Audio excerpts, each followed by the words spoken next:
আপনার এই যে বাজে হাতের লেখা, এটা নিয়ে আপনার বক্তব্য কি? না, আসলে বাজে হাতের লেখা না, ব্রেইনটা একটু বেশি ফাস্ট তো। ব্রেন বেশি ফাস্ট? হ্যাঁ, ব্রেইনটা একটু বেশি ফাস্ট, আর ব্রেইনের সাথে আমার হাত কুলে উঠতে পারে না। তার কারণে লেখাটা একটু খারাপ হয়ে যায়, এই আর কি।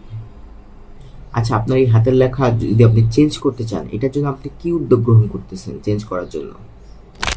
না, চেঞ্জ করবো কেন? এটা আমার একটা ইউনিক অ্যাট্রিবিউট, আর এটা থাকলে আমি একটা আলাদা একটা পার্সোনালিটি ক্রিয়েট হয়, তাই আমি এটা চেঞ্জ করতে চাই না।